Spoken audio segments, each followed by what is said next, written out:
Joe Hopkins here, and I wanted to talk today about how I write and record music.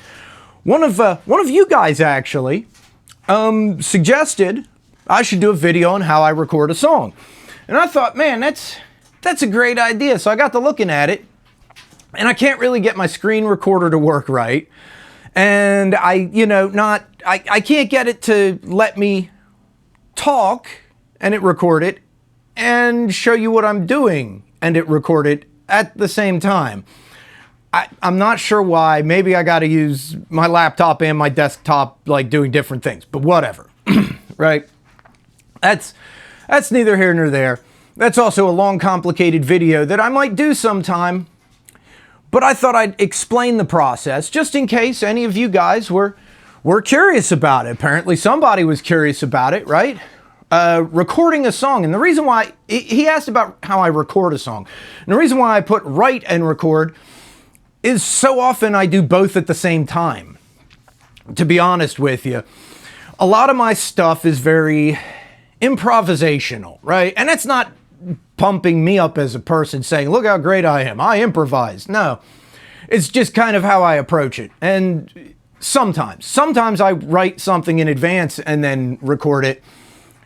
But, it's just, whatever works for you. Also, it's kind of hard to show how I record a song because I do approach it different ways at different times, depending on how I'm feeling, what I'm doing, or sometimes it just works out that way, right?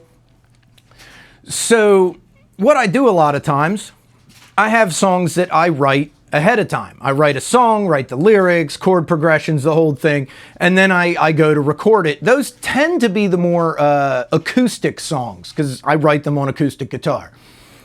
Most of my songs that are more electrified aren't really like that. And usually what I do, and I'm hoping some of these tips can help you guys too with your recording, I'll open up my DAW, bring up a MIDI drum thing, right? I use Studio One, so it's Impact drums. I'm not sure, you could use, Pro Drummer or Easy Drums or whatever they're called. I know there are other drum programs, but I have Impact, and that's good enough for me. I'll go in there and kind of write a beat that I like, right? And maybe I'll do it in a funky time signature, maybe I won't, whatever. And then I'll go through and just put it on a loop and kind of noodle around on my guitar, see if, come up with riffs. And when I have a couple of ideas I like, I'll, excuse me. When I have a couple ideas I like, I'll just hit record. And usually, this is how it usually happens, I'll go through and just record a rhythm part. And I'll kind of do it on the fly.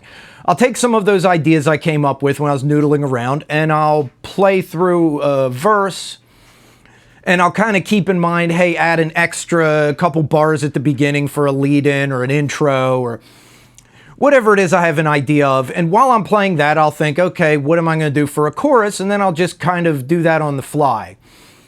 And, or, sometimes I'll use some of the ideas I came up with previously. And then, another verse. And you get to thinking, hey, this kind of needs a bridge going into the second chorus, and I'll do that. And then I'll come up with a part to play for the, during the solo, if there is a solo. Not all my songs have guitar solos. Or I'll just play a verse line that, I could do a solo on. And I'll just kind of play through a rhythm part. And if I like it, I'll keep it. If I don't, if I think it could use some work, it's in the right track, sometimes I'll just, redo it or something. But usually, by the time I actually hit record, I've got a rough idea of what I'm doing and I like what comes out. And then comes the, the rest of it, right? And here's where improvisation can kind of cause problems, right?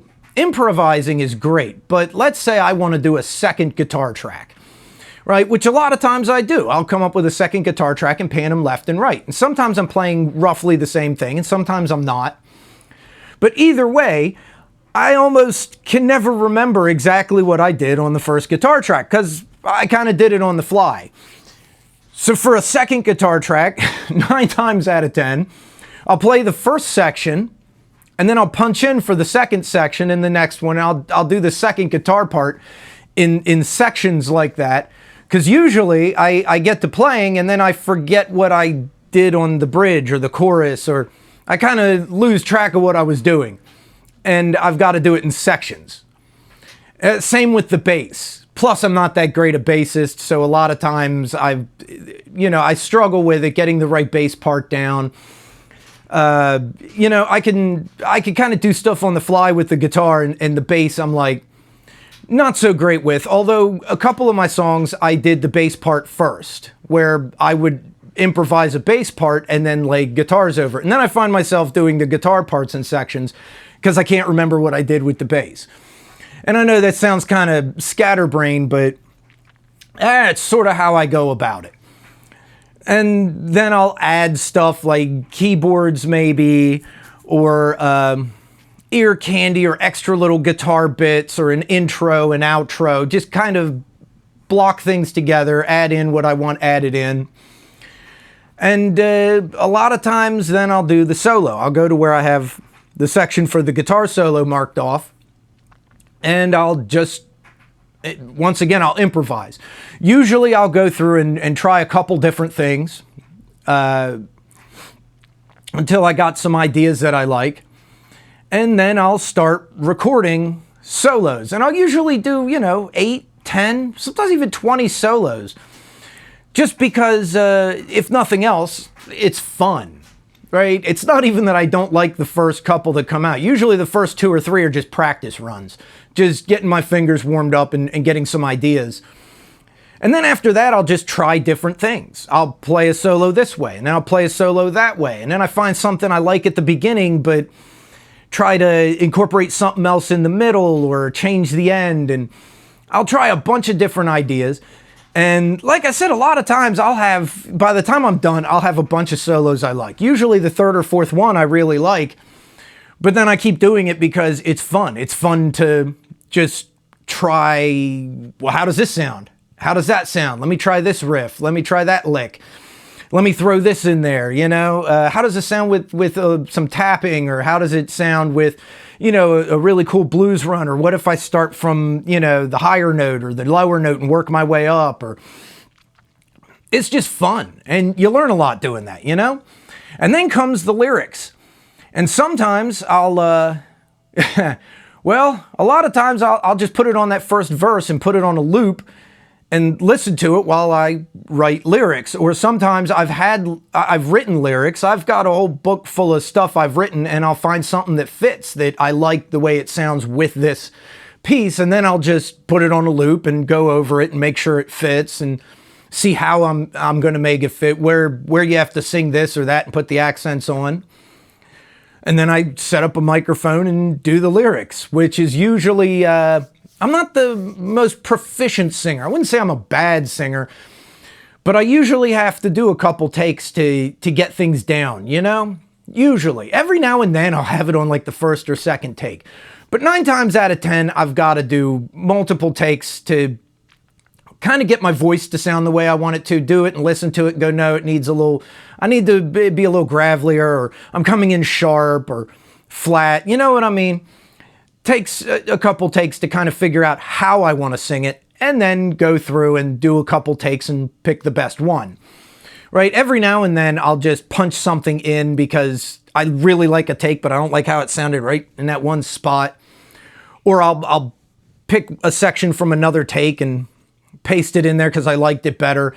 But usually it's mostly one of the takes, whichever one I liked best. I usually do, honestly, it seems like about 8 vocal takes, and by the 8th one, I've figured out what I want to do, and I've got it sounding the way I want it to sound. And usually the 7th or 8th take, sometimes the 9th, is the one I use. And then, it's just a matter of going through and recording backing vocals if I want to do backing vocals, or if I want to double the vocals, and sometimes I do. Sometimes I'll just take the 2 best takes and use those. Or sometimes if I want the doubled to be sung differently, higher, lower, gravelier, different, I'll go through and do that. And I've even tripled vocals before where I'll, sing the song, and then I'll do two more where I sing it differently. I did one where I actually whispered it, and then the other one where I screamed it and kind of pan those left, right with the main vocals in the middle. And that came out pretty cool. But there's a lot of experimentation you can do with recording. And that's kind of what I do. I experiment and improvise a lot and just see how it comes out. Mostly because this isn't the old days where you're paying for studio time. I mean, take a look. This right here, there's my studio. I'm not on tape. I don't have to buy tape. It's digital. It's my computer. It's my microphone. I can experiment to my heart's content, and so can you guys, right? But that's usually, these days, how I write and record a song. Unless it's, sometimes I do it differently, but that's how I've been doing it lately. But I have approached it other ways. I have come into my studio with a song written that I just record. And like I said, usually those are rather acoustic. So I'll go in, play the acoustic guitar part all the way through, making sure to leave room for intros, outros, if I want to put a solo in there, where it would be, that kind of stuff, and then go through and start adding things like electric guitar, bass, keyboards, whatever, then do the vocals. And it's the same kind of process, but instead of improvising, I've already got it written. I've already got the lyrics, all that kind of stuff. But these days, a lot of times I'm just writing the lyrics after I have an instrumental part down. And, if that answers some of the questions, because I've gotten more than one person ask me about how I write and record songs. So I don't know how many people will watch this video or if anybody will like it, but some people have asked. So people ask, I'll figure what the hell. And if you guys really want, I might try to do a video where I go through actually recording a song whenever I can figure out the technical things about how to do that, right? I'm not the most technically inclined guy when it comes to that kind of thing with software and all that kind of stuff. So anyway, I hope you guys like this video. If you actually want to listen to some of my songs where you can hear the process I was just talking about, there's an end screen here in a minute, and there's going to be a songs playlist on it, and you can take a listen to that. But there's also a reviews playlist where I review the instruments I use in those recordings, because I think I've recorded with almost all of the instruments I've reviewed except maybe one. What is that? My Grote hollow body. I don't think I've actually used that in a song yet, and I mean to. Eventually. I just keep forgetting because it's in the corner where you don't see it as much, and so it slips my mind. Anyway, hey, I'll see you guys in the next video, all right? Subscribe to my channel. I love you guys. Peace out, baby. Bye-bye.